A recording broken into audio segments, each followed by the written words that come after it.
Came through the post. Revolting. I got rid of that too. Sorry. I'd better go. Stay. Tell me about this woman. Which woman? The one you hesitate with. We could explore. Talk. Anyway, it wouldn't... There'd be no obligation.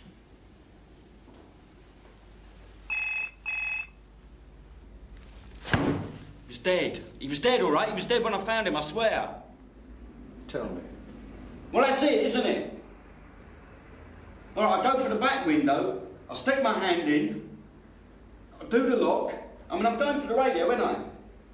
So I get the door open and I find the body. There you go. So what did you do? I phoned you, didn't I? You could have done it. He was asleep under that rug. You disturbed him, panicked, and throttled him. Did you get my mum? No, he didn't. He didn't get her. Go on. What? Why did you break the back window? Well, I just told you, didn't I? There must be easier ways of getting in. No, not with a BMW, there ain't. I mean, look, even if you drop a wire, there's all these safety catches and stuff on the locks. Get rid of it. Eh? Out, Miles. We've had enough. Do a statement. No, wait. Where are the keys? Be useful to a fella like you, BMW keys. Well, there weren't none. That's the funny thing, there weren't none.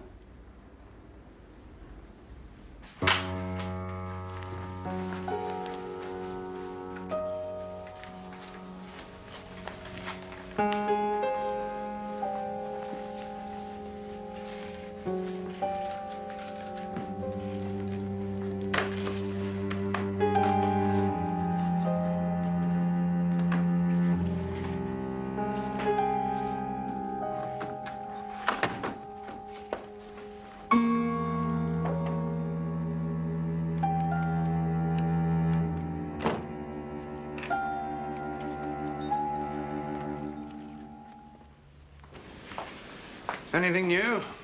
He got better looking when the swelling went down. His daily identified him without too much revulsion. Don't think she liked him, though. No one did. He was suntanned, but not in the usual places. Well, he'd been late skiing in Interlaken, not lazing on a beach without his clothes. Do you ever do that? What? Time of death between 6:30 and 7:30. Lays on a beach without your clothes. No. Was he fit? Extremely. Beautiful muscle tone.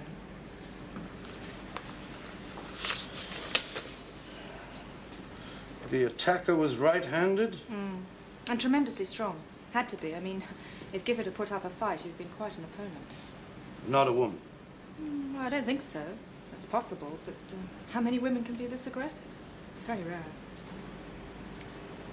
That's right. Thanks.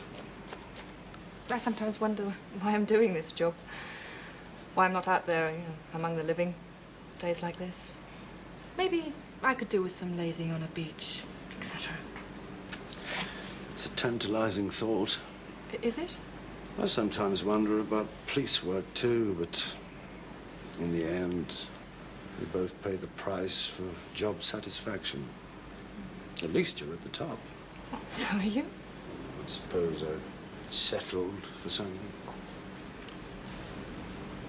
Actually, I was wondering... Big load from the infirmary, Doctor.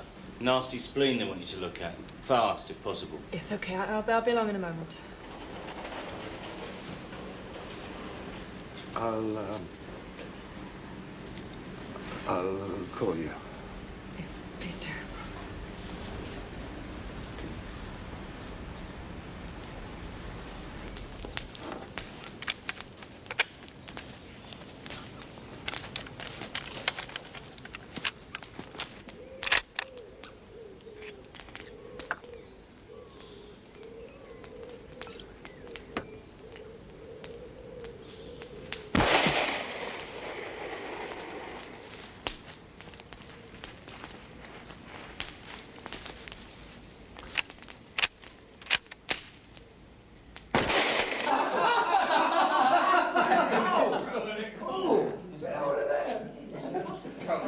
Let's walk, Lewis.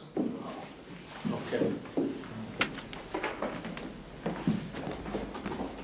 Seen enough to say how Gifford liked his porn? Oh, straight in. Well, more or less. Like his women a bit on the submissive side, huh? Hey, the acting in those things is terrible. Couldn't take rejection. Who said that's it? Camilla? No one recalled Brian Pierce at the ice rink. Instructor swore he'd seen him at the Green Cafe though regularly, evenings. You checked. No corroboration. Quick turnover of stuff there. And what about his money? Well, Gifford paid him $20,000 a year. He could make a few thousand extra from jobs on the side. Well, his wife has $1,500 a year from a family trust. Try buying pre-Raphaelite landscapes and portraits with that. We'll get the fraud squad boys to go over Gifford's accounts. Oh, Janice. I've tried the address and number on her office record. She wasn't there. Hasn't lived there for weeks. How does Pierce fit in with the circle in the diary? The circle in the diary could relate to anything, couldn't it? I had a spot to bother getting to sleep last night. I kept going over and over that. So we have this, like, calendar, and Valerie does it. Puts circles around important dates. Kids' dental appointments and sports days and such. She'd write them in, though, wouldn't she? Just so she'd know why she'd marked them. Yeah, well, I suppose. But not the really obvious thing. Such as? Birthdays in the family. Right. It's the birthdays of someone close don't need an explanation. It's just to remember the... well, to post the card in time. Oh, I suppose so. Oh, you mean Gifford maybe... Yes. Yes, he knew someone with a birthday yesterday, someone close. Who? I don't know about close, but he knew someone with a birthday. Well, think, Lewis. Manley. In Manley's office. Correct. The woman he had a row with. At the Cotswold Insurance Company. Yeah, and Gifford had the Cotswold number, but no name next to it. He didn't need to put a name, it was familiar. Lewis! How's the head? I thought you'd never ask.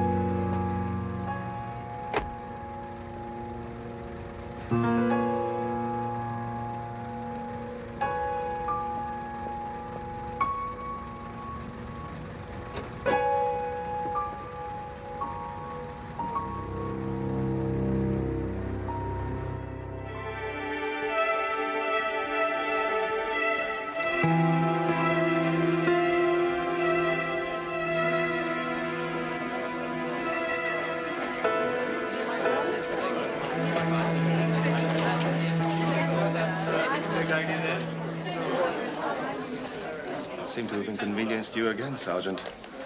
But I mean, if you've always kept quiet about something. If it comes to that, anyone could have seen us. It's a public place. Not from this office. Do you think we could take it from the beginning again, Zee? Yes, sure. We're opera buffs, Amy and me. Look, perhaps here I should say that my wife's dead. Amy's divorced. Real gossip fodder. I mean, this bunch salt of the earth, but they'd never in a million years believe that we could just be friends. Manager and secretary. So you were at the opera on Wednesday night? We saw De Rosencavalier. Could I make the point that Edward, Mr. Manley, turns these occasions into treats for me and my daughter? She's disabled. We don't get many treats. I think you might find this statement of interest, sir.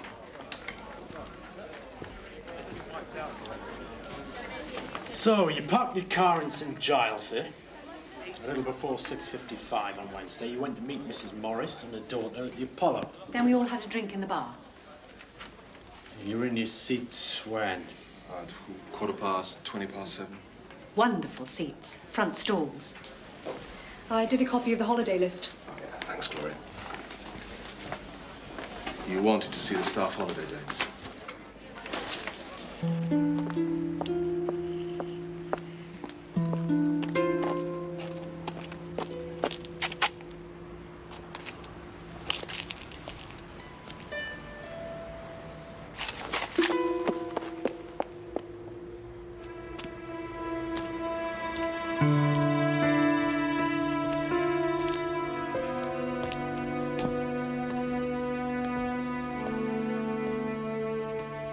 Two people away at the end of June.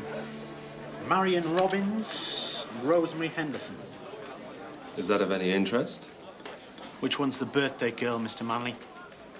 I'm not reading you. Someone had a birthday yesterday. That was Rosemary, exercising her rights. Any idea where she went for her holidays? I'm not sure. South of France, wasn't it? Switzerland, Interlaken. Remember? The hotel suite with the superb crystal chandeliers. I'd like to speak to her now. Trust Rosemary to be missing when she's wanted. She's clinching an account today, somewhere in Swindon.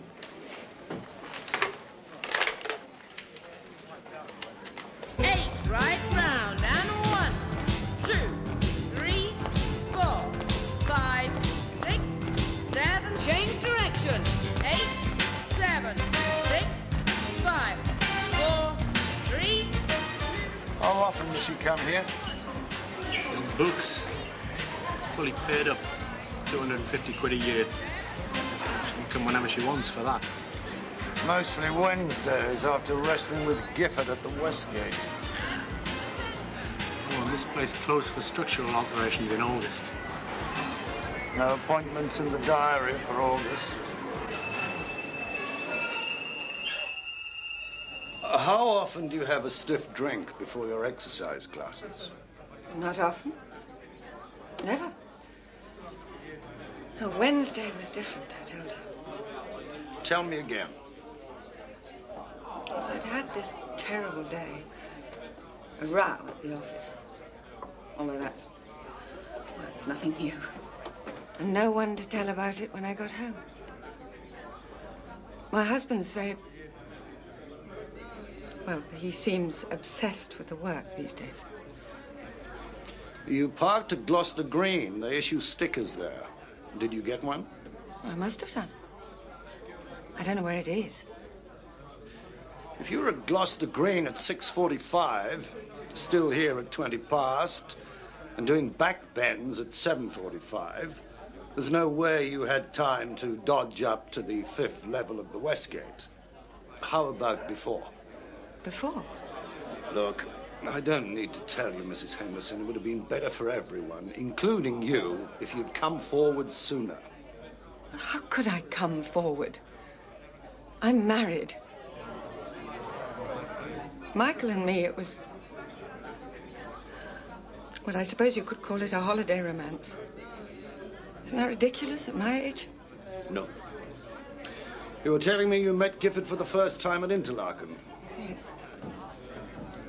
Well, that was what was so... I mean, there we were in the Alps. This hotel and everything. He said his firm was in Abingdon. And I said that... Well, the coincidence was... You were alone? Yes, my husband hates flying, and I needed... Well, I just had to get away.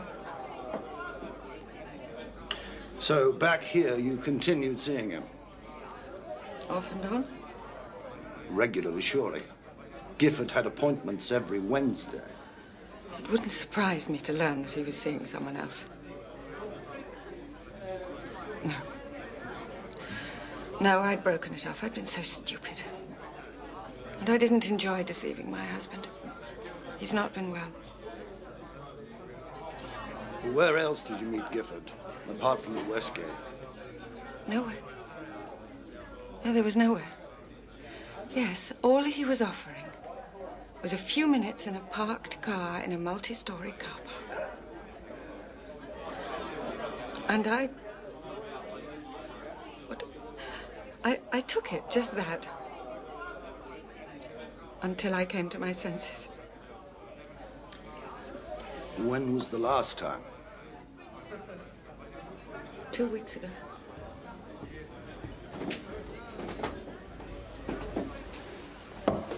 barman says Mrs. Henderson listened to the Archers with him on Wednesday night.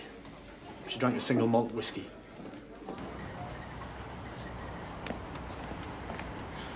Last thing, did Gifford ever threaten you? No. No abusive letters or calls? No, nothing like that. I told you. Didn't last long. Oh, would you mind, Mrs. Henderson? I'd like a specimen signature for the records. Of course. Will that do? Thank you.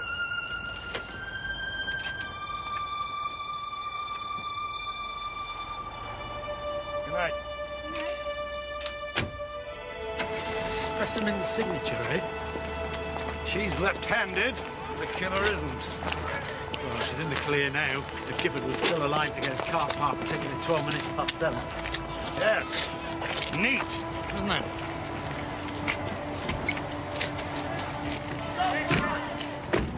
So what do we do, sir? Go for the husband or respect her privacy?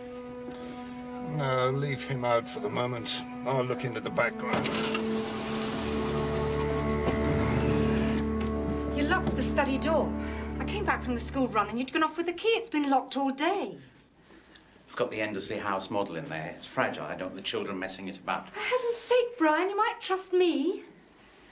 The handover didn't want some of that gold ink for tomorrow. She's got her medieval project. Not now. What do you mean? Brian, will you please tell me what's going on?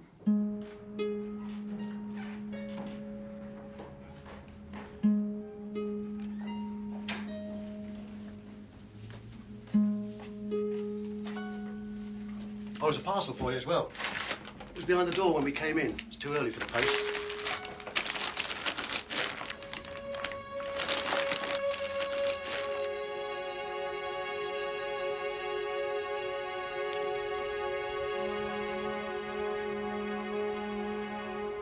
I'm sorry we woke you up, Mrs. Henderson. Oh, no, please. I'm glad you're early. George isn't back yet. Your neighbours will probably be having a lie-in too Saturday morning. But look, nobody will notice. There you go, Sergeant. Yeah, that's it. They are no time at all. Your alibi, Mrs. Henderson. What? Gloucester Green Car Park, Wednesday, 28th of September, 6:49 p.m. Oh, my God, fancy it's being there. I usually just, well, I don't know, screw them up and lose them. OK. Off you go then, lads. Thanks. I'll not keep them hanging around, damaging your reputation. Relieved? I'll bet she is. It's more than Brian Pierce is going to be. Yes, I've got Inspector Grossmith from Fraud with me now. Yes, he's been following the invoice trail, apparently. Very revealing. No. No. We haven't got the address of poor little Janice yet, Lewis. OK. Yeah, I'll get someone to check with directory inquiries. Bye.